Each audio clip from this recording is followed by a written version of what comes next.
Hello, you're with India Post Live, India's first live streaming interactive web TV news.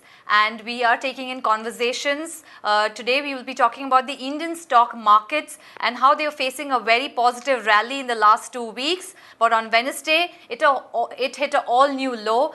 We'll try and find out what actually brought the markets into the red. But before that, welcoming us, to welcome the guest in our studio, we have Mr. Ravi Srinivasan, who's the edit page editor of the business line. Also, we have Mr. Ramesh Krishnan, who's joining us on a Skype video call. He's the former General Manager Treasury of the Karur Vysya Bank. Thank you so much, both of you, for joining us and sharing your perspective. We'll try and find out what actually put the Indian stock markets in the red, despite the Nifty and the Sensex doing very well in the last 2 weeks. Here, take a look. The Indian stock market on Wednesday slumped on a number of worries that hit the market, and the rupee too took a hit. Market sentiments were hit when analysts warned of weak numbers for India's IT major Tata Consultancy Service ahead of its Q4 results. Inflation data report disappointed the market further. Rising food prices had pushed inflation up in March, leading to delays in policy rate cuts by the Reserve Bank of India. The rupee too fell on Wednesday by 14 paise, closing as low as 60.37 against the dollar amid demand for the dollar from state-run banks. All this amid a cut in petrol prices on Tuesday. The price of petrol was cut by 70 paise a litre as the rupee had appreciated against the dollar, making oil imports cheaper as well as the international crude oil prices going down. But now, with rupee weakening against the dollar, will tables turn? But so far, the mid-morning trade on Thursday is looking positive. We'll try and get in some perspective and your experience, Mr. Srinivasan. What really could have caused the markets to go into the red on Wednesday? And so far, what do you feel are the cues that we are getting for today's trade? I think some of it is, knee-jerk reactions in the market. Traders tend to react instantly. They need to. IT stocks are now, a core sector, core segment of the index, and very heavy chunk. Absolutely. They tend to weight the market, and the expectation of slightly weaker numbers, and there is an automatic adjustment. But the bigger worry, in my view, is the fact that inflation is once again creeping up, and the continued slowdown in industrial output numbers. So I think these are the two factors of real concern. Markets will tend to discount individual company performances, so that'll be temporary upticks and downticks. But the trend line is driven by the fundamentals, and the fundamentals basically are not looking that hot at the moment, although there is a sense of optimism that they might get better. Right. But do you feel the TCS fourth quarter results were taken positively by the traders, or do you feel that there was a mixed reaction in that community? I think there was a mixed reaction, and I've written about this before. Sometimes the markets can be exceptionally harsh on companies, because you need to look at the environment in which these companies are operating. Right. You need to look at the global economic situation. And sometimes a company is, if you look at it in perspective, they've delivered exceptional performance. But the market tends to punish them if they've not met certain notional numbers, either a guidance which the company might have issued in the previous quarter, when perhaps situation was different, or just expectation. Expectation is what? The opinion of 20 or 30 key players on that stock. Right. So, sometimes the markets can be very unforgiving. Right. I'll try to bring in, Mr. Ramesh Krishnan. Thank you, sir, for joining us. Mr. Ravi Krishnan, thank you so much for joining us on Skype. Sir, with your experience, the rupee versus dollar performance, the rupee was gaining very well in the last 15 days, but we haven't seen a very good performance. What do you think is causing this fluctuation in the currency market? See, when capital flows are there and the currency movement is linked to the capital flows, you have to accept volatility. And because the stock market has been showing some kind of disenchantment, you have seen some capital flows out, and therefore it is quite natural that the currency has been on a or under pressure. Only point I would like to stress here is that this is an opportune moment for either the Reserve Bank or in a proxy position for the oil companies to come in and look at buying these dollars. And but there will be a kind of liquidity which will also have to be sterilized if the Reserve Bank intends to come in a big way for supporting the currency. So, did you think that the US Federal Reserve Chair's comments also in terms of bilateral trade between India and the US also caused some positive fluctuations, or do you feel that the trading community did not take it very well? That maybe I would not give too much weightage, because those kind of comments you do see, and bilateral trade, US is not the most important trading partner for India. That also you have to keep in mind, and maybe euro will be more under you can say a kind of linkage better displayed than US dollar. So, do you feel the rain, the untimely rain in many parts of the country, because it's an important factor to look at in terms of our agricultural output? A lot of farmers and a small and middle income farmers are going to be hit by the untimely rains in many parts of the country. Can we address this issue in any way in terms of the government intervention? That may not be, from an economic perspective, a correct way to answer it. But you have been looking at the inflation numbers also, and these unseasonal rains are also one part of these kind of important you have to factor in. So maybe you cannot come with a one-time solution for those kind of issues. That is my perspective. Right. Mr. Srinivasan, would you like to add your two bit on, give us a picture of how will the untimely rains, suddenly we've seen a lot of climate change impact in many parts of the country, in India especially. Do you feel that will have any sort of an impact or affect I adversely? think it has temporary and localized impacts, because if you have unseasonal rains or hailstorms in certain parts of the northern region, that might have an impact on certain short-term crops like vegetables, certain cereal crops as well. But the cereal market in our country is now no longer, logically speaking, it should not be impacted by even a reasonably widespread impact in one state or two states, Right. and given the kind of cereal mountain that the government is sitting on, there really is no logic for this. I think that this is basically, post facto justification offered by certain elements who are manipulating local markets. Okay. So a city market like Delhi or Chennai or Bombay, that is essentially controlled by a limited number of people, and these are then floated just to sort of say, no, there is hailstorm in Himachal Pradesh.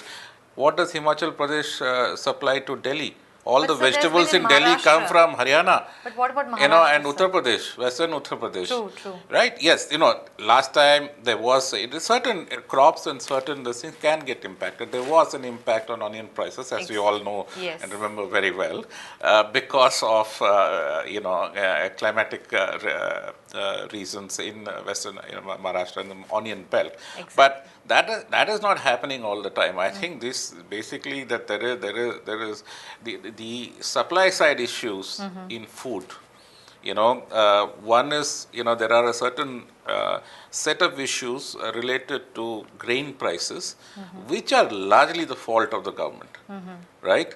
And there are certain other this thing in vegetables, which again are more acts of omission by governments at the state level as well as at the central level to sort out certain long pending reforms of the way these markets are structured. And then there is a third, which is inexplicable, which is the rise in proteins, particularly milk prices. Correct. Right? Because milk, if you look at the distribution end of it, it is still largely in the quasi-government sector. It is, it's government or cooperatives or others thing, and we are now one of the world's largest producers of milk. The supply chain issues have been sorted out to a great extent in key milk production areas. So there is no reason for the kind of, the Mother Dairy just increased their prices by about 20% Yes. across the board in Delhi. That is, there's something else happening out there. But since we are talking about food inflation, in terms of the amount of production that India has always had and is grappling with warehouse storage problems, the Indian government really hasn't been able to point out or make a systemic change in that issue, and that continues to hit food inflation issues in the country. You really need to ask why. Why is it that this thing? And I think that it is largely due to political reasons. There are vested interests involved in controlling the way the food market operates. It's also controlled by people with a strong stake in politics, and it is consistently, there is enough anecdotal and actual evidence on record to show how these markets are being manipulated, where the policy loopholes are being exploited. Right. But that's not being sorted out. Instead, you're given various other, sort of pie in the sky kind of solutions. We'll get FDI and retail, and everything will be sorted out. We've had organized retail in this country since 1998, when Food World first opened. That was a large format, big box retail. Apart from ownership, these stores are no different in the way they operate from Walmart. What way have these, these issues been sorted out? So these are bogeys. Okay. I'll just bring in Mr. Krishnan here, sir. One last word in terms of the Asian stocks and their performance that would impact the Indian traders and trading in the Sensex and Nifty in the next couple of days. What are your views? Mostly we have been seeing more linkage to the London or even the US indices, and the Asian indices have been only a kind of mirror reflection. So I would say market will take more cues from the US market than the Asian indices. Right. That is my view. Right. Thank you so much, Mr. Krishnan, for taking out time to join us on IndiaPostLive.com. Do take forward this conversation, and we appreciate your feedback and perspective on the Indian Sensex and Nifty's performance. We want your views. Your voice is what we want to hear. Do put in your comments and feedback on our website, IndiaPostLive.com, and our Twitter handle, #IndiaPostLive. Take forward this conversation on India Post Live. I'll try and get in another Skype caller who's Mr. Suneet Krishnan in a bit. But I would also come back to you, like Mr. Krishnan has pointed out. Thank you, Mr. Krishnan. We will get back to you very soon. Thank you, sir. Like Mr. Krishnan was pointing out, the American indices will have a larger impact on the Indian indices in the next couple of weeks. Do you feel the Indian elections, the outcome of it will also see some sort of fresh triggers? Well, there would be maybe some short-term this thing, but you must remember that markets move ahead of events. And whatever is the outcome of the current election, that has to a large extent already been discounted by the market. Those who will be reacting post the outcome will be the late entrants, which are small players or retailers, and there will be some positional adjustments which will also impact the way the indices move, because you might just have called it wrong on certain group of stocks, and say, oops, all right, let's readjust the portfolio a little bit. But that's the markets usually tend to discount events way ahead of the time they actually happen. Right. So, in terms of the Chinese markets, we're also seeing, steel and other metals performing very well and continuing a rally. Do you feel that the Indian market will also have a positive response in terms of seeing the trade of metal and other stocks going on? I think that the steel cycle in India is entering a sort of fairly secular and long-term growth cycle. There are a number of reasons for this, not the least the sort of large infrastructure projects which are likely to take off very soon. For instance, the first industrial corridor, it's almost shovel ready in the sense more than 90% of the land acquisition has been completed. That is it's an enormous infrastructure project. There we are talking China scale infrastructure addition. Right. And you're looking at something which is going to last for a decade and a half, in the most conservative estimate. So that's I think that's going to sort of lead to a sustained uptick in certain infrastructure-related stocks, steels and metals, certainly. In terms of the larger picture, do you feel it was a good move to deregulate, oil prices in India? It was a welcome move, and it was something that the government should have looked at, much earlier. Or do you feel the international crude oil prices fluctuate a lot, so that will, make the markets more volatile? I think that we need to have a policy which suits us as a country and as an economy. So there are no rights and wrongs. If you look at this whole fuel pricing issue, there are a number of misconceptions and a certain acceptance of few premises without really being questioned. Now let's take under recoveries. What is this under recovery? It's not an actual loss. Right. See, if the oil marketing companies are making an actual loss, by this time they would be out of business. It is the difference between the price at which they sell a particular product and a certain notional price. Now that notional price is also not an actual overseas price. It's a sort of, it's a derived price where they say that 80% will be on what they call import parity, yes, which is what the product will cost if you imported it. Exactly. And 20% will be export parity, which in my view should be 100%, because if you're saying that the fuel manufacturers are undertaking a loss by selling it at a certain price in the local market, you have to say, all right, what is the price they will be realizing, which is the export price. So there is no logic to some of these things. And, this whole, I think the pressure on the government to quote unquote deregulate oil prices only mounted after it became unsustainable to pull off the kind of budgeting tricks that the government used to do to hide various subsidies and deficits. Right. Oil prices was a convenient tool, So that said, in terms of having purely this thing, you don't. We are still a regulated control market. Where is a pure play retailer? Sir, I'll quickly take in a question that's come from our, on our Twitter page. We have Snow Leopard who has tweeted and asked a question. Could petrol prices go down if the rupee appreciates? Could you just shed some light on it? No, certainly. In fact, the last cut was predominantly because of the rupee appreciating. Because, if you say that, look, the cost of crude oil is this based on our basket of this thing, and if that remains fairly steady, but that's the dollar denominated price. And because of rupee appreciation, if the dollar becomes cheaper, the derived price in rupees becomes less, and so there will be this thing. So yes, a strengthening rupee is good news for those who use petrol. Great. I will bring in our Skype caller, Mr. Suneet, who is a business journalist. Thank you so much for joining us at the conversation on India Post Live, Mr. Suneet. You have been hearing our esteemed guest here in the studio talking about his, observations on the stock markets. What do you feel in terms of, could petrol prices go down if the rupee appreciates? Do you feel the rupee will strengthen in the next couple of trading cycles?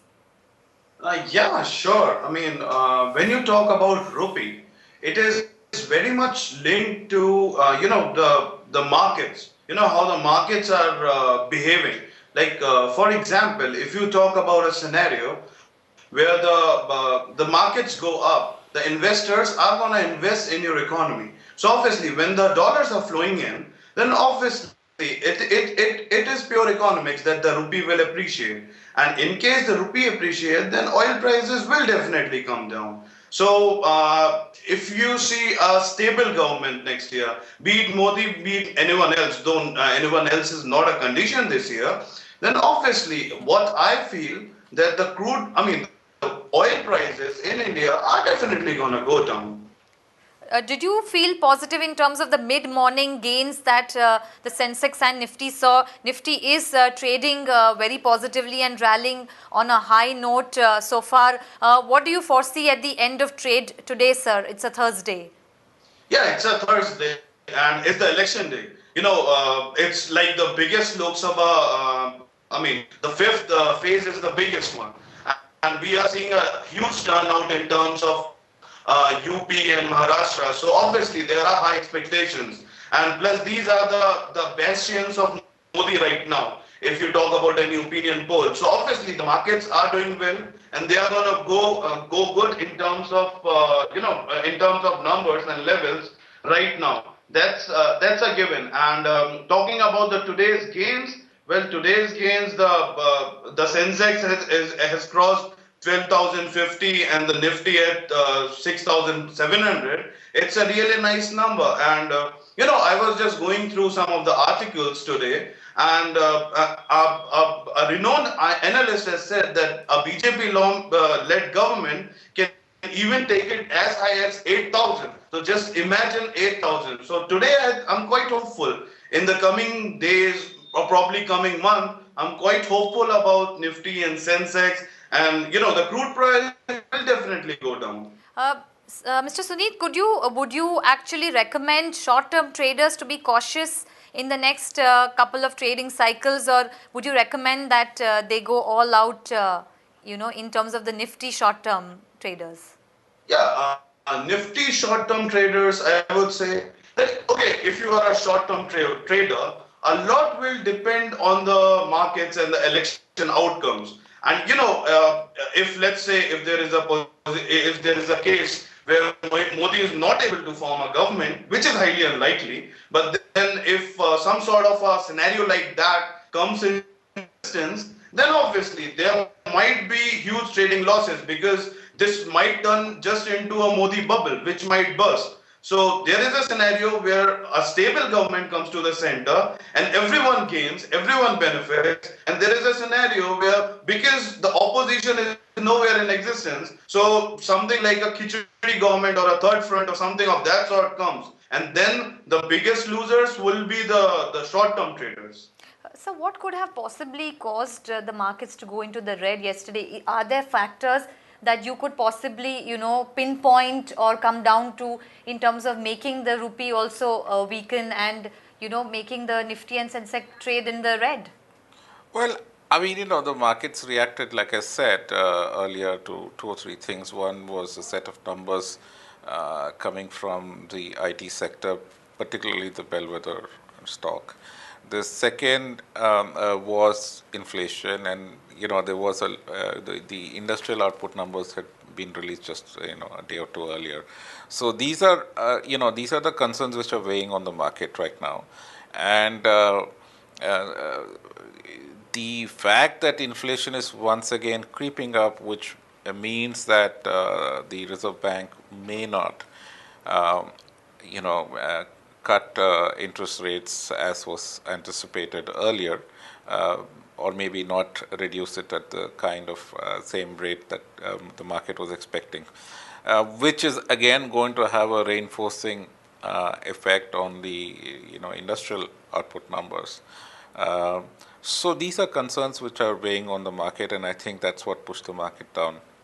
What do you foresee in terms of the rupee's appreciation, cycle? Will it, go all the way in terms of appreciating versus the dollar, or do you feel our, political atmosphere will have, will also play a factor in the next couple of weeks? I think these. It's a complex set of factors which determine the rate. One primary and very large factor is supply and demand. Where is the dollar supply coming in? Demand, yes, we know where it is coming from. Our oil hunger is not going to diminish. Right. And we need to import more and more energy. We are importing an increase in percentage of various other parts of the economy as well. We are essentially, so the import demand is not going to reduce. And if the economy does recover in terms of growth, as some signs are there that the slowdown has sort of bottomed out, and maybe we'll see a revival fairly soon, that will mean that demand will go up. So then we are looking at the supply side to determine the prices. And the supply largely has been coming in through capital market flows. Right. So it boils down to how will the FIIs see India as an investment destination. And fundamentals matter there as well, but you must remember that all investors look at returns. So, do they see in the Indian market Yes. as appreciating? If so, the flows will continue. And I think that, the prospect of a stable government, will help flows. Great.